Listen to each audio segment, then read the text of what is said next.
Bueno, estoy grabando de nuevo, un poco para darles mi testimonio, que también lo he ido dando a lo largo de los 100 y pico de videos que tengo grabados en las dos cuentas. En la cuenta Silvia Ana Martínez Hernández,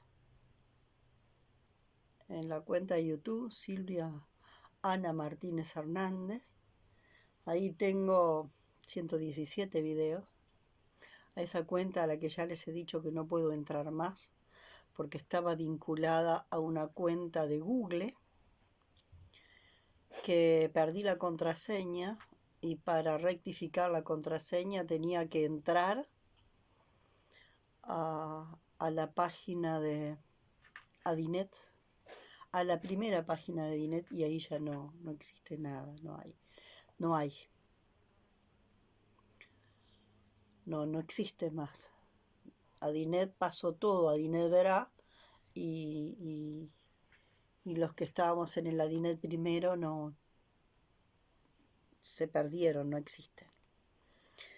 Bueno, algunos de los testimonios ustedes pueden ir viendo que de alguna forma yo he ido dando testimonios, ¿no? Yo creo que a mí me ha pasado algo, que yo no bloqueé todos mis recuerdos. No bloqueé todos mis recuerdos. Desde niña. Y hay toda una corriente psicoanalítica que dice que los recuerdos se van transformando con el tiempo. Y yo no sé cuáles son los recuerdos que se van transformando con el tiempo, porque yo he escrito recuerdos míos desde hace 20 años y los miro y los leo hoy. Sí, escribí los recuerdos hace 20 años, los escribo ahora y después comparo, y por lo menos en lo escrito los recuerdos están prácticamente iguales. Quizás hay más datos de esos recuerdos. Hay más datos porque de alguna forma al abrir hay más cuadros. He podido acceder a más cuadros al respecto. Pero bueno, esas cosas que se vuelven un pensamiento, como decía Rupert Sheldrake, dice que pensamos por hábito. Y que en nuestra mente se instalan hábitos mentales. Y esos hábitos mentales se instalan y se vuelven verdades incuestionables. Y bueno, está. Eso es lo que yo veo más. Sigo mirando a Rupert Sheldrake en La presencia del pasado, y yo sigo viendo que es así, que los pensamientos son hábitos, que tenemos hábitos mentales, que no es lo mismo que pasa en la naturaleza. La naturaleza está en constante actualización, aunque nosotros no lo percibamos. La otra vez escuchaba gente que estaba escuchando, que había logrado captar la frecuencia del canto de las aves, ¿no? Y que podían ver cómo variaba en cada una de las estaciones del año, pero no solo cómo variaba en las estaciones del año, sino cómo habían variaciones en el canto de las aves de acuerdo a situaciones que estuvieran pasando otras aves en otro lugar geográfico. Por ejemplo, si en otro lugar geográfico había un incendio y las aves de esa zona incendiada estaban, ¿no?, alarmadas, ¿no?, asustadas, alarmadas, con miedo, cómo variaba, ¿no? Entonces, la naturaleza, que nosotros la vemos siempre igual, En realidad está en permanente actualización. Solo que nosotros hemos perdido la sutileza perceptiva porque nos hemos vuelto mucho más mentales. Y entonces lo que tiene que ver con eso, ¿no? Percibir es algo que ocurre mucho más de acá.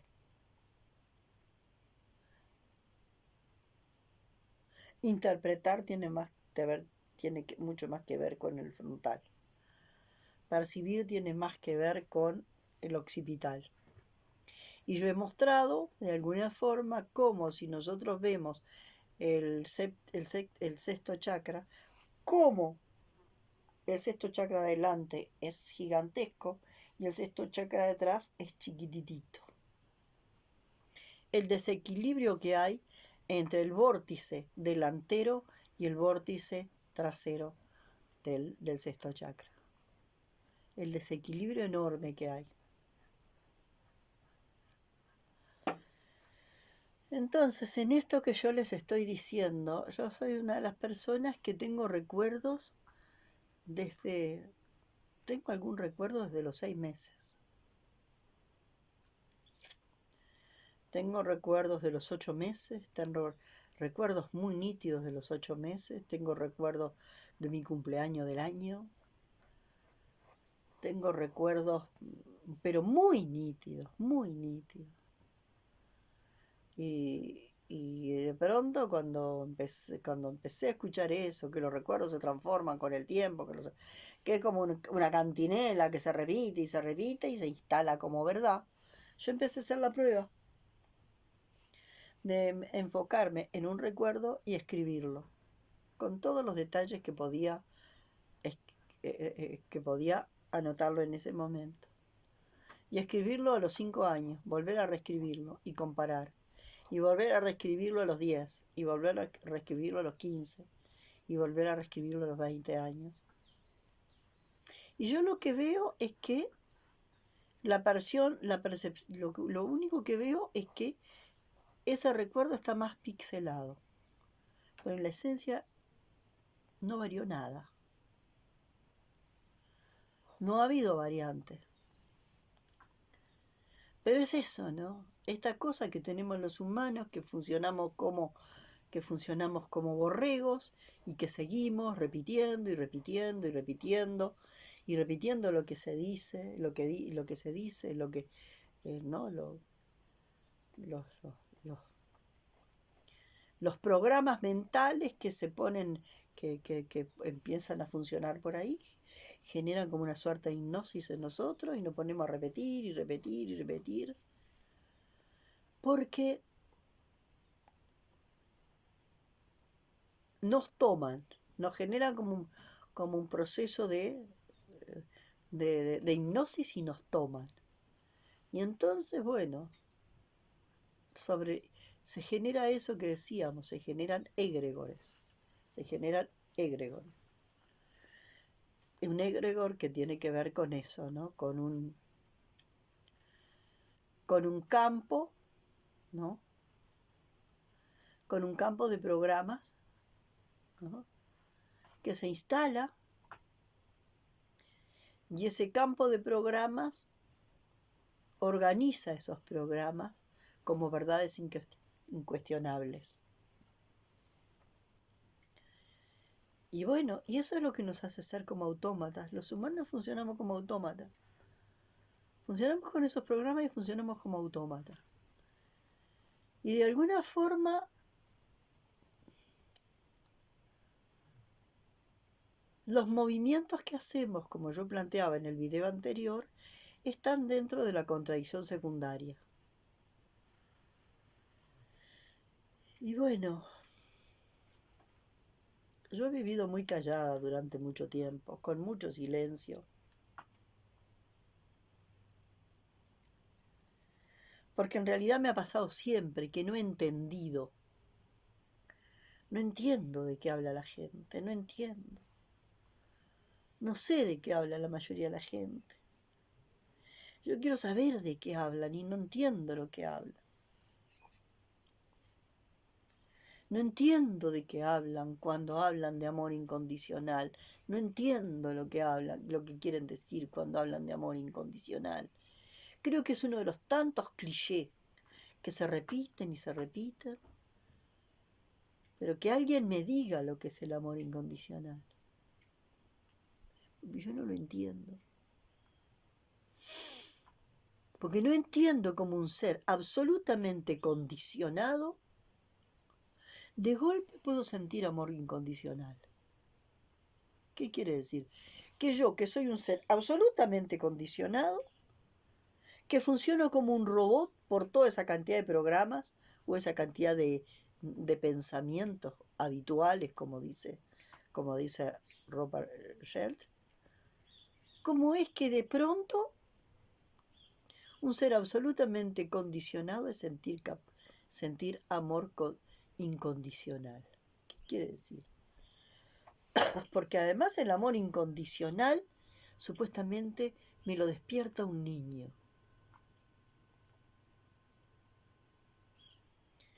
Me lo despierta un niño. Me lo despiertan las figuras que no son amenaza. Me despiertan esas figuras que no me representan una amenaza. Pero qué fácil que es, ¿no? Que es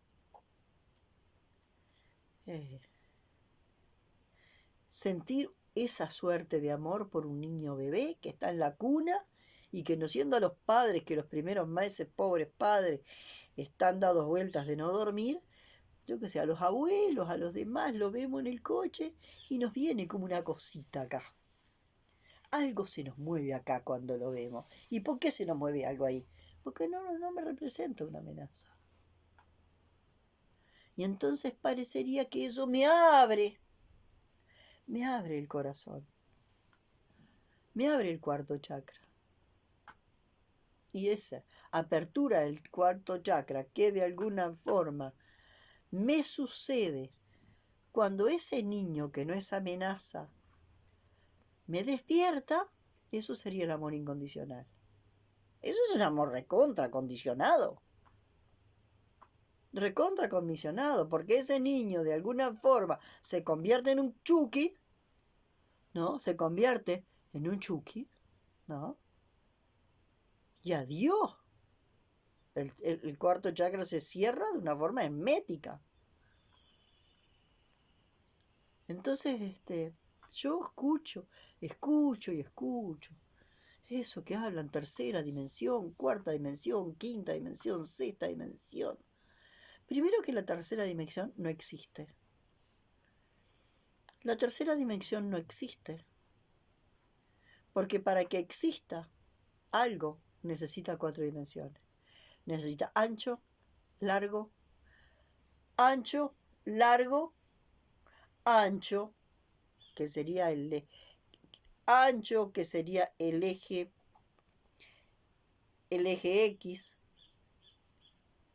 largo, que sería el eje Z, ancho, largo y profundidad y altura. Ahí van 3. Y luego se necesita la cuarta dimensión, que es el tiempo. Tiene que transcurrir, aunque sea una millonésima parte de un nanosegundo, para que algo exista, tiene que existir en el tiempo. Si no, no existe. Entonces, para que algo exista en el primer plano, se necesitan 4 dimensiones. O sí, o sí, o sí. Si no, no existe.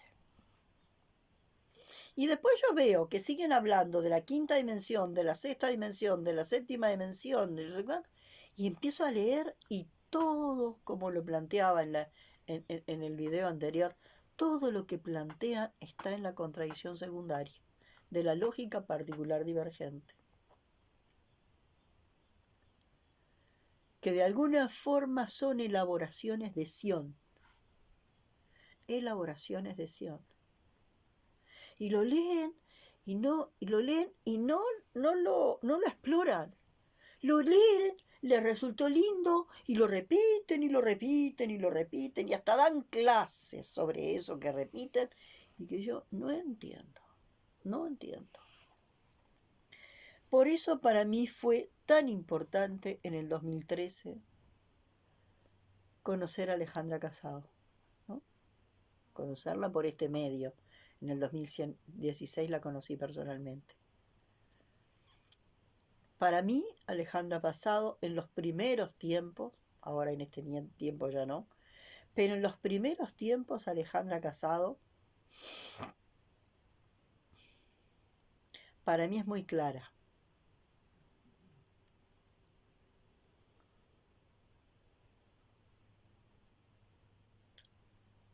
Alejandra Casado me permite conectarme con lo que es la lógica global convergente y con lo que es la lógica particular divergente. Y todo el desarrollo que despliegan los que hablan de tercera, cuarta, quinta, sexta, séptima, no sé cuánto, no sé, décima dimensión, todos están en la contradicción secundaria, que yo lo planteo en el video anterior.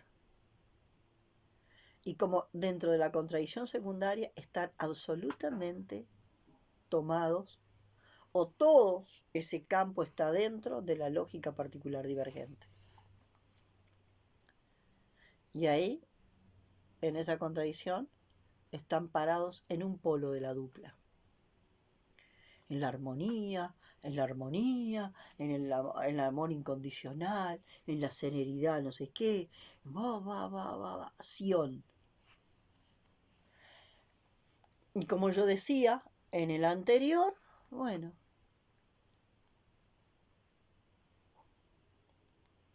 cuando hablamos en lo abstracto, todos hablamos de armonía y sentimos qué sería la armonía y conectamos con un estado que sería la armonía. Pero cuando bajamos a lo concreto, la armonía para mí es de un color y la armonía para el otro es de otro color. Entonces, si mi armonía es roja y la armonía del otro es verde, la armonía del otro se vuelve mi disarmonía. Y mi armonía roja se vuelve la disarmonía para el que considera que su armonía es verde. Entonces, solo es posible si logramos poder mirar desde la contradicción primaria. Y desde esa contradicción primaria poder hacer la alternancia. Yo les decía, ¿no?, que yo desde niña me hacía preguntas que yo veía que cuando las hacía, los adultos no las decodificaban, no lograban decodificar la pregunta que yo hacía. Y yo me quedaba asombrada, ¿no?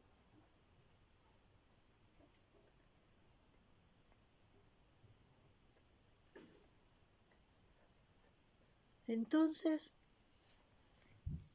me fui dando cuenta que todo lo que decían por acá, por allá, por acá, por allá, todo lo que yo escuchaba por acá, por allá, lo que me hacían estudiar y repetir como loro, a mí no tenía sentido ninguno. Nada, ningún sentido. A mí eso no me resonaba en ningún lugar. Nada me resonaba. Ni lo que se planteaba como científico, ni lo que se planteaba como religioso, ni lo que se planteaba como lo que se llamaba sentido común. Yo no lo entendía, yo no tenía capacidad para entender de qué se hablaba.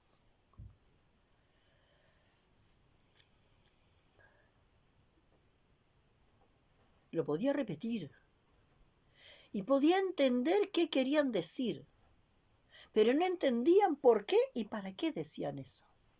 ¿Se entiende? Lo primero que me impactó profundamente fue cuando en tercer año del liceo, en el curso de lógica, psicología y filosofía que tenemos en tercer año, conecté con la intuición bersoniana. Y ahí cuando tenía 13 años tenía, 14 años, ¿sí? Eso que hablaban de la intuición, Fue como que... Fue uno de los primeros respiros importantes que yo tuve.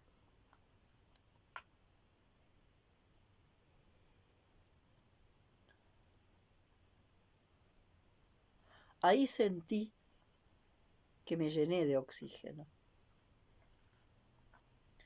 Después tuve que seguir estudiando y tuve que seguir escuchando y repitiendo, escuchando y repitiendo, escuchando y repitiendo.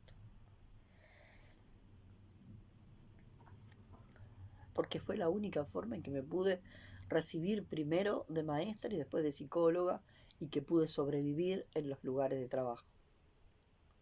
Escuchando y repitiendo. Y muchas veces metiendo la pata hasta las de caminar. Porque yo creí que estaban hablando de una cosa y la había entendido de un modo y resulta que lo había entendido todo al revés. Entonces ahí hubo un gran alivio antes de conocer a Alejandra Casado. Cuando me plantearon lo que era el Heyoka, y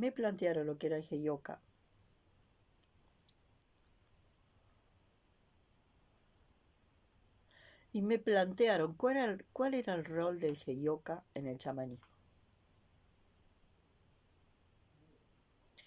Y me dijeron, tú tienes muchas características de Heyoka. No sé cuánto, pero tienes muchas características de Heyoka. Entonces, ¿qué es lo que pasa con el Heyoka?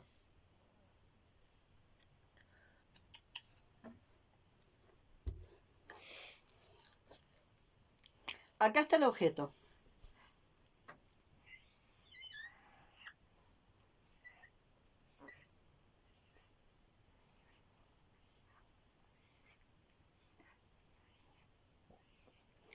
Y ahí está un grupo de observadores del objeto.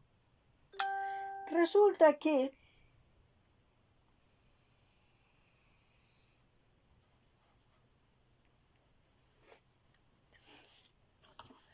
cuando hay un Heyoka, se distribuye así.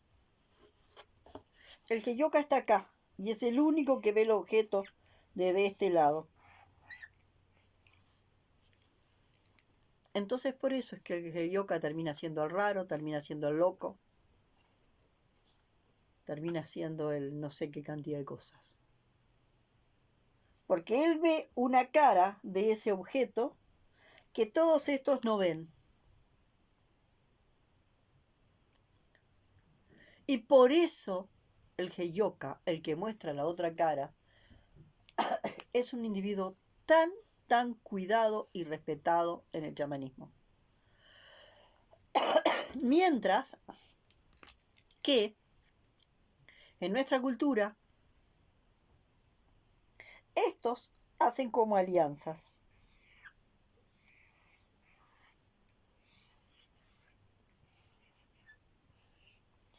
Y entonces lo que hacen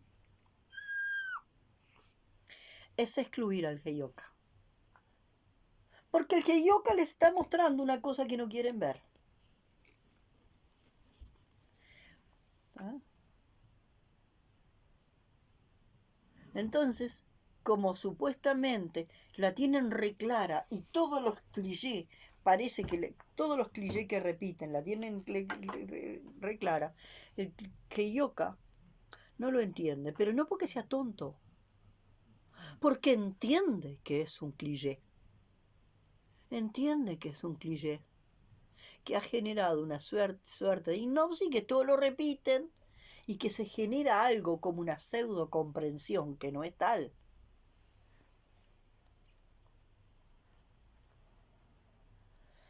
Entonces eso a mí me ha costado mucho en mis relaciones y durante mucho tiempo eh, he vivido con mucho silencio porque de alguna forma eh, a pesar de estar en silencio, las pocas veces que abría la boca, metía la pata. Metía la pata porque lo que recibía era eso. Lo que recibía era eso, la exclusión. Todo lo contrario de lo que pasa en el chamanismo. En el chamanismo al Heyoka se lo cuida muchísimo. Y se lo cuida muchísimo justamente porque todos saben que el Heyoka ve ese lado que la gran mayoría no ve. Por eso lo cuidan. Y el Heyoka está muy ligado, a la estructura esquizoide. La estructura esquizoide, que de alguna forma, si puede ubicarse en el punto cero del plano 5, es capaz de ver los dos polos de la dupla.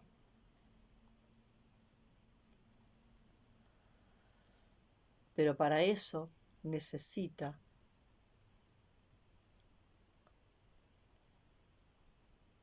ser aceptado, ser cuidado, en vez de rechazado, ser reconocido como el Heyoka. Entonces, cuando yo hago una interpelación de eso que no entiendo, digo, ¿qué quiere decir esto? ¿Qué quiere decir que el Gran Espíritu bendice? El Gran Espíritu bendice, realmente el Gran Espíritu bendice. Eso viene del cristianismo. Dios bendice y Satán maldice. Disociación total.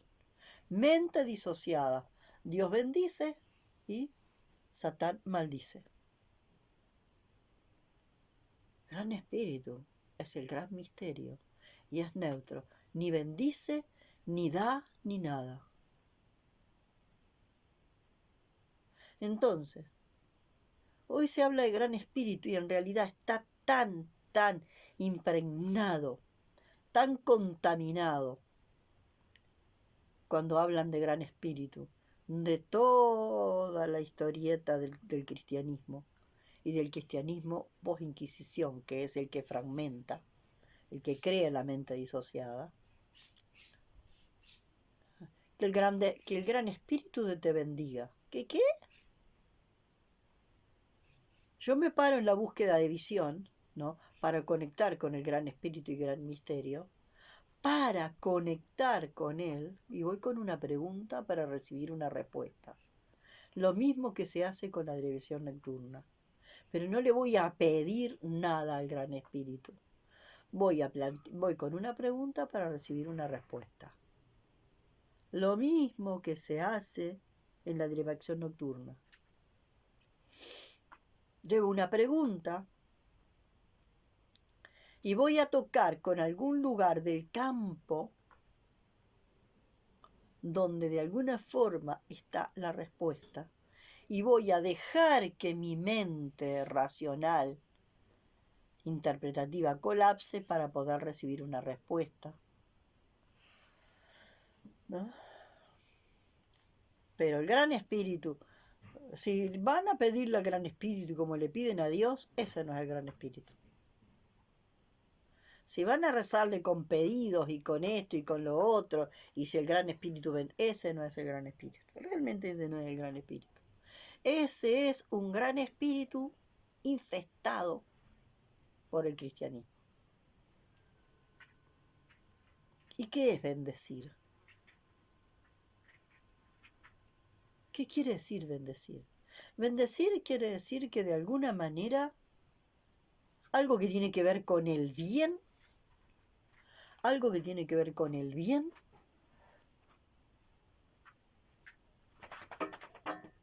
le llegue a eso a lo cual bendigo. ¿Y cuál es el bien? Porque si mi bien es rojo, voy a querer que lo que bendigo sea inundado de rojo. Pero si mi bien es azul, voy a querer que lo que bendigo sea inundado de azul. Y si mi bien o mi idea de bien es violeta, voy a querer que lo que yo estoy diciendo que sea bendecido o que yo bendigo se inunde de violeta. No entiendo un puto carajo. Y resulta que yo bendigo porque de alguna forma eso que bendigo creo que tiene que ser rojo y quiero que lo ilumine y lo inunde el rojo. Y para el otro, el rojo representa una maldición. Yo qué sé, no entiendo. A mí mi mente no me da para entender esas cosas que son como clichés que se repiten y se repiten y se repiten y se repiten. Y no podés interpelar, porque si interpelás estás analizando a la otra persona. No, estoy analizando el discurso, estoy analizando tu narrativa. Estoy analizando en qué lógica está tu narrativa, a ver qué me estás diciendo, a ver si te puedo entender, porque lo que me estás diciendo no lo entiendo. Y si hago eso, estoy faltando al respeto. Y si hago eso, estoy faltando al respeto. Porque respetar quiere decir que si tu bien es rojo, va a tener que seguir siendo rojo toda la vida entera. Y no puedo interpelarte de ninguna manera, porque eres ininterpelable. Y la gente ininterpelable es intocable. Tiene que cuidar su máquina mental, porque en esa máquina mental tiene anclada su identidad. Su maquinaria mental tiene que ser cuidada a como dé lugar. Y yo, que soy el destornillador que va a intentar meter, ¿no? A ver, intentar ver qué pasa con tu máquina mental, esos que tienen la gran máquina mental armada, me llaman a mí, que soy el destornillador, que el destornillador o el desarmador, como le llaman en algunos lados, que quiere desarmar para ver qué hay, para ver, quiero comprenderte, quiero que me digas qué me estás diciendo cuando me hablas de bendiciones, cuando me hablas de amor incondicional. Quiero entender qué me estás diciendo, porque no lo entiendo. De verdad, no entiendo qué me dices cuando me dices eso. ¿Qué es lo que me querés decir? Porque yo solo escucho cliché. Entonces, ¿qué es de verdad lo que vos me querés decir cuando me hablas de armonía? Y que tenga una vida de armonía. ¿Qué quiere decir eso?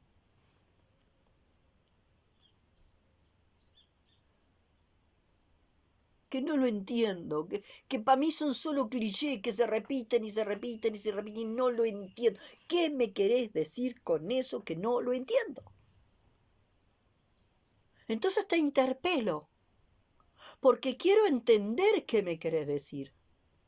Y cuando yo soy el destornillador que te interpela porque quiero que me digas qué me querés decir, quiero entenderte, quiero que me digas qué me querés decir cuando me decís que el gran espíritu bendiga a algo que yo tengo, un proyecto, un sueño, un algo. ¿Qué me querés decir con eso?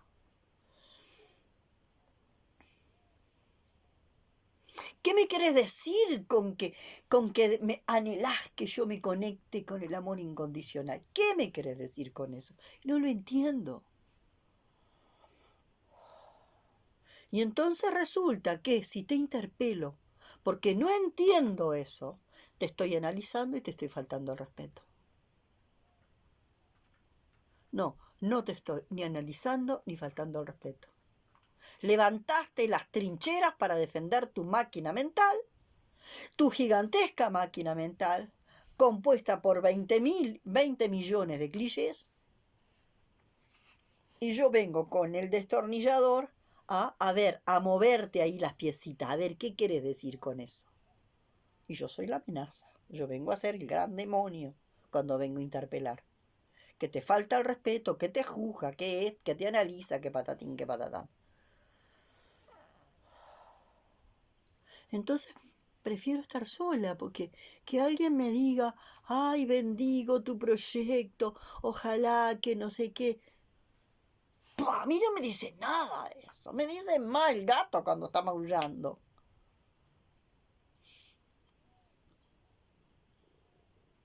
Me dice más el pájaro que está cantando. Tiene más sentido lo que me dice.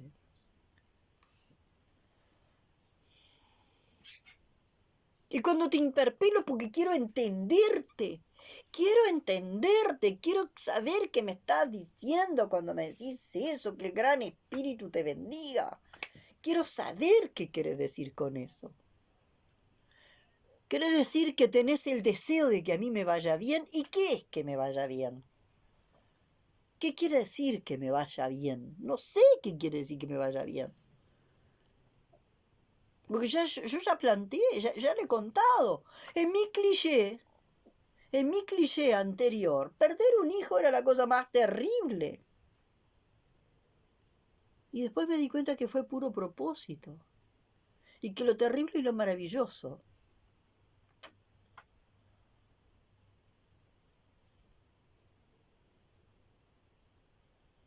no son tan diferentes, no están en uno en un extremo, en el otro, en el otro, en el otro. Que lo terrible y lo maravilloso son las formas que nosotros experimentamos determinadas cosas, porque estamos programados para ver determinadas cosas como terribles y otras como maravillosas. Entonces, como yo estaba programada para percibir que la puerta de un hijo era terrible, y ese programa está en mi ADN, está en mi neurología, está en mi coraza muscular caracteriológica, porque viene siendo heredado de generación tras generación. Entonces, de alguna forma, yo estaba programada para que la muerte de un hijo tenía que ser algo terrible. Y lo viví como terrible, hasta que en determinado momento algo me hizo ¡pac! Porque cambié la pregunta. Cambié la pregunta. En un tiempo es, qué terrible, ¿por qué me pasó esto? Qué terrible, ¿por qué me pasó esto? Yo no merecía esto, ¿por qué me pasó esto? Un porqué que era ciego, porque en realidad no estaba abierta a recibir la respuesta del porqué. Y mucho menos abrir la respuesta, abrir la pregunta del para qué. Cuando hablo, cuando me hago el planteo, cuando recién empiezo a hacer el planteo del para qué, entonces recién empiezo a conectar con el propósito. ¿Para qué tuve que transitar la experiencia de la pérdida de un hijo? Y entonces aquello que parecía terrible terminó siendo maravilloso. Cuando en una constelación el representante de mi hijo me dice, querida mamá, acércate. Yo te regalé mi muerte para que tú te acerques y yo te pueda prestar mis ojos para que mires del otro lado. Yo ya nací mirando del otro lado, como Heyoka. Entonces esto me ha hecho sentir muy solitaria, me ha hecho andar por el mundo de una forma muy solitaria. Y porque de alguna forma, sin duda, cuando interpelo pateo el tablero, cuando interpelo pateo el tablero. Y hay gente que tiene la necesidad de tener el tablero ordenadito y que si alguien viene a patearles el tablero, que es como tiene sus piezas ordenadas en su máquina mental. Te ve como el demonio, te demoniza. Vos la estás juzgando a la persona, vos no estás juzgando a la persona. Vos estás tratando de entender qué te quiere decir con lo que te dice, qué estás queriendo entender a la persona. Y le estás diciendo, mira, ¿qué quiere decir esto? Porque para mí esto no tiene sentido. Entonces esto es lo que a veces a muchos nos hace sentir muy solitarios. Muy, pero muy solitarios. Por eso es que hay tan poca gente que mira mis videos, porque sin duda interpelo, porque a mí los clichés no me llegan.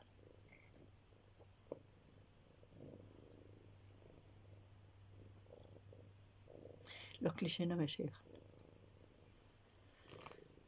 Entonces, no entiendo, ya les digo, para mí lo único que me ha ayudado es poder ver esto de la contradicción primaria, que de alguna forma me permite poder ver esa alternancia de cuando estoy en la lógica particular divergente, cuando estoy en la lógica particular divergente, toma el control mi desdoblado, y cuando estoy en la lógica global convergente, donde de alguna forma me puedo ubicar en mi doble, y desde ahí observar el dilema en el que está dando vuelta mi desdoblado. ¿Por qué yo en la lógica global convergente no pongo en el mapa del video anterior, no pongo universo base 21? Porque en este tiempo es universo base 21, dentro de un tiempo será universo base 30. Lo que sí es cierto, que en la lógica particular divergente, en el mapa de la lógica particular divergente, es universo base 12 de cabo a rabo. Entonces, todos los que hablan de tercera, de cuarta, de quinta, de no sé cuántas dimensiones, todos están en la contradicción secundaria y en la lógica particular divergente. Ninguno de ellos está colocado en el punto cero del plano 5. Lo voy dejando por acá. Sigo muy sola, hablo con muy poca gente. Sigo muy sola, hablo con muy poca gente. La gente que le interesa va a llegar a mí. Y si no, será como todo lo que escribió y todo lo que hizo Jung, todo lo que escribió y todo lo que hizo Jung, y recién ahora se están comprendiendo las cosas que dijo Jung, porque durante un montón de tiempo las cosas que dijo Jung quedaron guardadas porque nadie las entendía, porque eran las cosas que escribió este loco, y recién se están pudiendo entender. Entonces, la verdad, sinceramente, yo no te estoy juzgando, yo no te estoy juzgando ni te estoy faltando el respeto. Estoy queriendo entenderte, porque lo que me estás diciendo lo abro, lo exploro y no tiene sentido para mí. Y cuando te digo que hablo y exploro lo que me estás diciendo y te digo que no tiene sentido para mí y que me digas que si eso que yo a lo que yo no le encuentro sentido tiene otro sentido más profundo, que me lo muestres por favor para poder entenderte. Pero no. Yo resulta que entonces no, yo te estoy juzgando. Te estoy juzgando, te estoy analizando y te estoy faltando al respeto. ¿Y qué hago yo con eso que vos me decís que no tiene sentido para mí? No te puedo interpelar y decir, ¿qué me querés decir con que el gran espíritu me bendiga? ¿Qué me querés decir con eso? Porque para mí no tiene sentido. ¿Qué me estás queriendo decir con eso? ¿Qué me estás queriendo decir? Que deseas que yo me baje del plano mental donde todo lo que vos desplegás es mente, es una maquinaria mental llena de clichés que no para. ¿Qué me querés decir con que yo te falto el respeto? Porque no te entiendo y porque hago el intento de entenderte pidiéndote que me explique, explorando lo que tú me dices para entenderlo. Bueno, así estamos. Y así está este mundo. Entonces yo sigo diciendo, solo es posible que nos podamos entender si somos capaces de recodificar lo que estamos diciendo, para entendernos. ¿Qué me querés decir con esto que me está diciendo? ¿Qué es lo que me querés decir? Porque no te estoy entendiendo. Y realmente la forma, preguntarte qué me querés decir con esto, porque yo lo estoy decodificando de este modo. Y para mí esto que me estás diciendo no tiene sentido. Es querer entenderte. Y vos lo ves como amenaza, como violencia, como ataque. Bueno, eso hace que mi vida sea bastante solitaria y que haya logrado en esto una suerte de capacidad de autoentendimiento y de autocomprensión que me permite sobrevivir, ¿no? En esto de saber que de alguna forma las comprensiones que yo voy teniendo a partir de explorar en detalle montones de cosas, saber que todo esto transparece, que todo esto de alguna forma no se pierde y que de alguna forma es eh, el puro propósito que a mí me trajo a este plano. Les dejo un abrazo y que estén bien.